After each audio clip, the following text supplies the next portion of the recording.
Existe uma coisa que vem me deixando um pouco confuso desde o começo do flashback do Loki, se é que podemos chamar isso de flashback do Loki, já que o mesmo vem aparecendo pouco nos últimos capítulos. O que me deixa confuso é não saber exatamente se Shebeck é bom ou mal. Quando nos foi apresentado a existência desse personagem, nos foi vendida uma ideia de que ele seria um grande vilão, e é claro que essa ideia nos foi vendida pela própria Marinha, então não poderia ser diferente disso. A cada capítulo que se passa, eu fico ainda mais convencido que suas motivações realmente não são 100% boas, mas também não são 100% mais. A gente tá muito acostumado com o Luffy, e o Luffy é um cara extremamente gentil. Egoísta em alguns momentos? Talvez sim, mas ele não esconde as suas intenções em nenhum momento. Ele tem esse desejo de libertação imbuído dentro de si, desde que nasceu. Parece até algo de família, algo que passa de sangue para sangue, já que seu avô é o herói da marinha, seu pai o maior nome do exército revolucionário da história, e o seu irmão Sabo, mesmo sem essa ligação de sangue, segue a mesma lógica. Com um sorriso ingênuo, atitudes nobres, um sentimento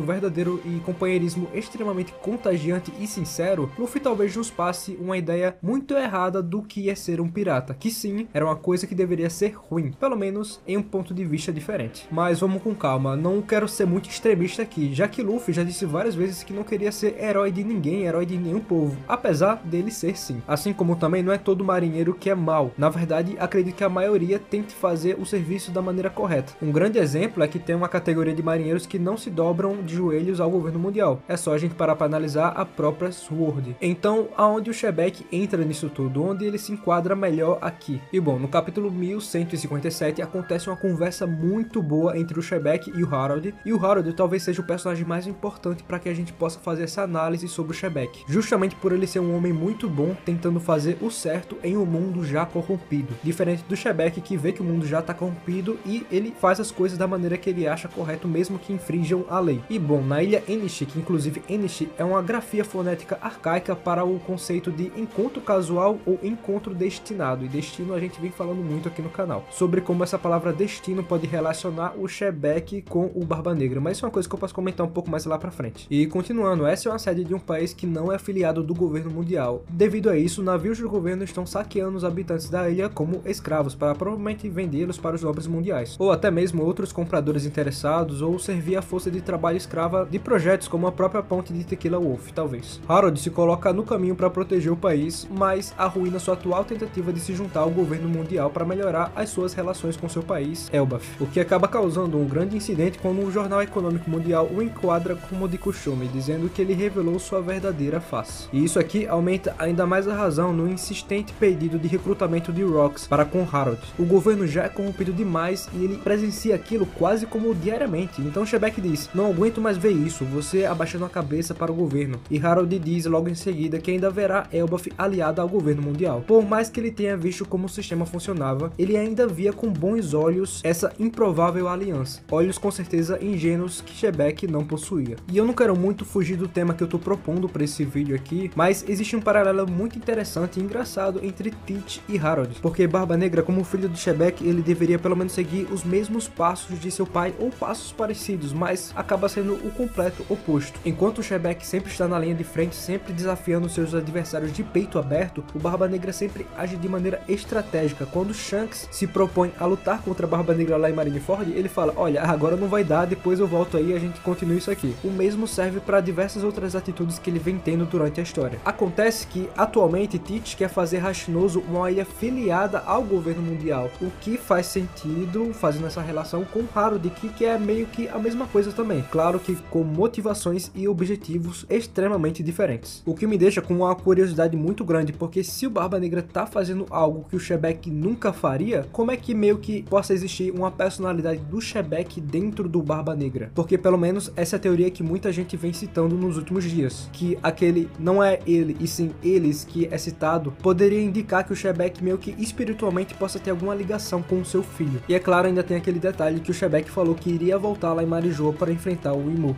O que eu quero dizer aqui é que se o Shebeck de alguma forma tem alguma ligação com o Barba Negra, nas ideias ou alguma coisa assim, em toda a maldade que o Barba Negra vem fazendo, então o Shebeck sim tem uma influência pro lado mais negativo. Ele se configuraria assim um grande vilão aqui dentro dessa obra, mesmo que não seja exatamente ele que esteja fazendo o que o Teach está fazendo. Mas isso aqui é só uma teoria dentro de uma linha de raciocínio, então meio que não quer dizer nada, pelo menos nesse momento. Talvez no futuro possa significar alguma coisa. Mas dando prosseguimento, outra cena desse capítulo capítulo reforça ainda mais essa discussão sobre Shebeck ser bom ou ser mal. Logo na primeira página, no templo da Federação Internacional de Caridade, Foot Colony, Big Mom diz que eles não estavam repassando dinheiro para as crianças, mostrando a natureza corrupta daquela instituição. E galera, aqui entre nós, eles são piratas. O Oda já mostrou pra gente que a Big Mom não é uma pessoa boa, ela é uma pessoa má, ela já fez várias coisas ruins durante a vida dela, mas porque exatamente nessa cena ele quis mostrar que esses piratas, os Piratas Rocks, não estavam fazendo algo extremamente mal, porque a partir do momento em que ele fala que o dinheiro não está sendo repassado para as crianças, ele legitimiza a ação que o Pirata Rocks está fazendo naquela ilha. Ah, mas eles estão roubando, então já que eles estão roubando, eles já estão fazendo uma coisa ruim, mesmo que esse dinheiro não seja repassado. Mas galera, eles são piratas. O Oda poderia simplesmente excluir essa parte, ele não precisaria fazer isso, porque ele já mostrou pra gente que a Big Mom, por exemplo, é uma pirata que não é boa. Ou seja, esses piratas poderiam ter ido muito bem roubar esse lugar especificamente, porque eles já tinham essa informação que o dinheiro não está sendo repassado para as crianças. E quem tem essa informação, quem lidera esses Piratas Rocks é o Shebeck. Então pra mim esse diálogo acaba sendo extremamente importante pra gente tentar descobrir se o Shebeck é bom ou mal, e esse lado me mostra uma bondade muito grande vinda dele, porque ou ele pesquisou ou ficou sabendo que esse dinheiro não estava sendo repassado para as crianças e ele foi lá nessa ilha pensando exatamente nisso. Ou seja, se esse dinheiro não vai ser usado para algo realmente bom, então passa pra cá que eu vou usar bem. Eu acho que esse era o pensamento dele, e é exatamente por isso que eu falei do Harold ele ser um personagem extremamente interessante nessa análise que eu tô fazendo aqui, porque de alguma forma a bondade do Harold pode ter influenciado o Shebeck, porque o Shebeck ele adora o Harold, ele ama. Então na minha opinião é muito difícil que pelo menos uma coisinha do Harold o Shebeck tenha se inspirado ou usado como referência. Outra cena muito interessante para ser analisada nesse capítulo é quando o Shebeck fala de Garp, porque ele meio que acaba aprovando a figura do Garp como pessoa, porque ele diz que ele odeia o pessoal do alto escalão. Quando ele fala alto escalão significa Ligorosei e os demais da linhagem nobre, mostrando exatamente o que eu falei lá no começo do capítulo, como tem pessoas boas sendo piratas, pessoas más sendo piratas e pessoas boas na marinha e mais na marinha também. E é claro que esse assunto é um pouco delicado, eu não me sinto tão confortável falando sobre ele, porque assim, pirata já não deveria ser uma coisa boa, né? Mas aqui o Eiichiro Oda nos mostra algumas exceções, como o próprio Barba Branca e o próprio Luffy, nosso protagonista, que esses sim são 100% bons, que eu acho que o Shebeck não seja, tá? Eu não acho que o Shebeck seja num nível de Barba Branca e Luffy, eu acho que ele não chega a esse ponto, mas é por isso que eu tô tentando analisar até onde vai o Shebeck. Mas eu sinto que se eu ficar somente nesse capítulo, eu vou acabar me limitando um pouco. A gente, bora voltar mais algumas páginas aí no capítulo 957, onde Sengoku fala pela primeira vez sobre esse bando. Será que lá na primeira vez, quando o Oda escreveu sobre esses piratas, a gente pode ter uma visão diferente do que a gente tem hoje? Vamos ver aqui. Eu vou ler exatamente o que o Sengoku fala e depois a gente faz uma interpretação aqui em cima. A única razão deles terem acabado é que todos esses piratas, que pouquíssimos ao seu redor viveram o suficiente para contar a história. O capitão deles, Rocks, tentou se tornar rei do mundo e ele mostrou as presas da sua tripulação para o governo mundial, quase como uma organização terrorista. 38 anos atrás, um fatídico incidente ocorreu num lugar conhecido como God Valley. Naquele fatídico dia, os Rocks, o bando pirata mais poderoso do mundo, pereceram naquela ilha. O incidente foi uma grande notícia no mundo e a sua fúria maligna imparável que atropelava todo mundo que estava em seu caminho foi finalmente sufocada pelo vice-almirante Garp. E assim, antes de continuar falando o que o Garp falou para os marinheiros, eu acho muito engraçado toda essa reunião, porque ele mesmo fala aqui no quadrinho que isso aqui que aconteceu foi noticiado para todos os jornais do mundo, então todo mundo meio que deveria saber, mas ele tá contando pela primeira vez para esses marinheiros que deveriam ser experientes,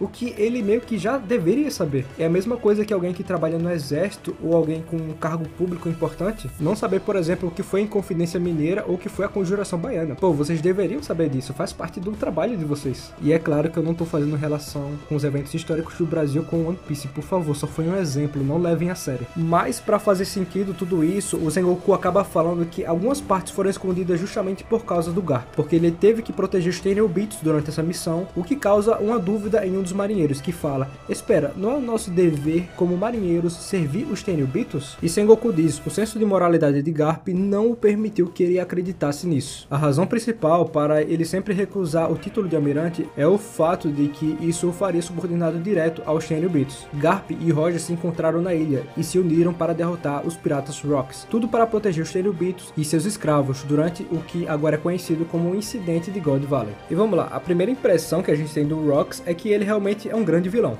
E eu tô falando isso baseado no que o governo mundial acha do Rocks, baseado no que a marinha acha do Rocks? Não, eu tô falando isso baseado no Roger e o Garp terem lutado contra Rocks. Porque aqui o One Piece já se provou provou que a gente não pode confiar em instituições isoladamente, mas sim em pessoas. Em pessoas a gente pode confiar. E a gente conhece o Roger e a gente conhece o Garp. Nós conhecemos que eles em si são pessoas boas que tentam fazer coisas boas em vários momentos, principalmente o Garp, que simboliza, né, o herói da marinha. Eu não diria nem tanto o Roger, porque o Roger parecia ser um pirata bem raiz mesmo, então é bem provável que o Roger em algum momento tenha feito alguma coisa que possa ser considerado um feito ruim para a sociedade, digamos assim. Então, se duas pessoas boas se juntam para enfrentar algo que também é bom, quem é que tá errado nessa história toda? Porque vamos lá, é dito que o Roger e o Garp se uniram para lutar contra o Rox, para defender os Tenryubitos e os escravos. Só que a parte dos escravos não faz tanto sentido. É dito pra gente que eles foram atrás das frutas e de um tesouro roubado, que já eu vou falar sobre ele. E no meio disso tudo tava rolando uma matança generalizada, um jogo que tava acontecendo, e quem tava matando era o governo mundial, era os Tenryubitos. Existia ali até uma contagem de mortes durante o jogo. E além da parte dos escravos não fazer sentido, a parte de que ele queria capturar os Tenryubitos, tanto faz, quem é que liga pros Tenryubitos? Então o Shebek, onde ele tá errado nessa história toda? Eu espero muito que no fim desse flashback do Loki, eu não sei se dá pra chamar isso de flashback do Loki, mas que a gente veja o real motivo do Roger e do Garp terem se unido para enfrentar o Shebek. E voltando pro capítulo atual, o 1157 deu muito mais força para tudo isso que eu tô jogando aqui na mesa para vocês. Ao mostrar que a Shark se instalou na Ilha Rashnosa, a Ilha Pirata, foi revelado que Shebek também ficou encantado por sua beleza, assim como o restante de seu bando. Shark fez tanto sucesso entre os habitantes da ilha que foi rapidamente considerada um tesouro de Rashnoso. Sim, você achava que o tesouro de Rashnoso era algo que envolvia a história do século perdido ou algo assim. Sinto muito decepcionar os senhores. Mas o fato do tesouro ser uma pessoa e não um objeto em si, nessa discussão faz muito mais sentido e torna as coisas bem mais interessantes. E lá no capítulo 1906 do mangá, o Garp usa esse termo, tesouro, quando foi informado que Rox e Roger estariam prestes a se enfrentar lá em God Valley. Provavelmente, em algum momento, os nobres mundiais ficaram encantados com a beleza da Shark e a sequestraram, como sempre fazem com as mulheres que eles gostam. Tá aí o flashback do Kuma que não me deixa mentir. E possa ser que eles tenham a levado como um dos prêmios de God Valley. E assim, a primeiro momento, o pensamento seria que eles foram até ali devido às frutas que ali estavam. Mas ter a Shark sendo sequestrada, o tesouro de Rashnoso, o tesouro deles, dá um tempero ainda melhor para toda essa trama. E provavelmente foi isso mesmo que aconteceu, já que o Garp disse: eu já avisei diversas vezes para não mexer com Rashnoso. Isso já foi longe demais. E atenção para o que o Garp vai falar exatamente agora. Você os subestima muito. Aquilo é considerado o tesouro da Ilha dos Piratas. É claro que eles voltariam para buscá-lo, praticamente confirmando que os Rox estavam em God Valley atrás da Shark. E assim, vocês percebem que o quanto mais eu tento analisar aqui, mais as ações do Shebek são legitimadas. E quando eu falo que a cada capítulo do One Piece eu fico mais confuso, eu não tô brincando, eu tô ficando maluco já. E assim, eu realmente quero ver algo que coloque o Shebek contra a parede e mostre o seu lado vilanesco, digamos assim, mesmo que seja só um pouco, porque nem a forma como ele reuniu esse bando dá pra ser considerado algo ruim, porque ele meio que seleciona eles no jogo do Dave Backfight. Então não é como se o Shebek obrigasse a ter todos esses caras maus dentro do seu bando. E eu preciso ver esse lado vilanesco do Shebek até pra poder entender por que o Garp e o Roger tiveram que se unir para o derrotar. Porque aparentemente ali, no fim das contas, a luta não era contra o governo mundial, parecia ser. No fim das contas, eu não sei exatamente o que o Eiichiro Oda tá tentando fazer aqui nesse flashback, mas talvez o sentimento seja esse mesmo, um sentimento de incerteza, um sentimento de que nada é uma página em branco. As coisas estão sendo escritas, algumas coisas em linhas tortas e outras coisas em linhas retas, bem escritas. E antes de encerrar esse vídeo, eu queria mostrar um post que me inspirou a falar sobre esse tema nesse vídeo, que foi do Tekken, e ele fala exatamente isso aqui, ó. Algo que eu estou achando bem estranho é como o Oda vem escrevendo o Shebek nos últimos capítulos. As ações dele são motivadas pela sua vontade inabalável, mas até agora ainda não o vimos cometendo um ato de maldade horrível. Muita gente nesse mesmo post acabou citando alguns atos de maldade do Shebek, como atacar o Loki, mas o Loki eventualmente acaba transformando o Shebek como um ídolo, assim como o Luffy tem o Shanks. E assim, em nenhum momento eu falei aqui que o Shebek é um santo. Eu até menciono o fato do Barba Branca e o Luffy seriam os piratas assim mais honestinhos, digamos assim, e que o Shebek não chegaria tanto a esse nível. Existe sim um grande nível de porcentagem alta de maldade em suas ações que talvez a gente não conheça tanto, mas se ele tá mais pra mal, se tá mais pra bem, é uma coisa que infelizmente eu não vou poder falar pra vocês. Aguardemos o que Eiichiro Oda tá nos guardando e vamos torcer com todas as nossas forças para que esse flashback revele ainda mais e quem sabe uma possível luta do Shebek contra o Roger e o Garp lá na batalha de God Valley. Eu gostaria muito que esse flashback finalizasse dessa forma. E é claro que também não pode esquecer o Loki e o Harold. E vocês, o que acham sobre tudo isso? Comentem, eu vou ler todos os comentários, deixem um like se tiverem gostado e basicamente é isso. Fiquem bem e e até a próxima. Valeu!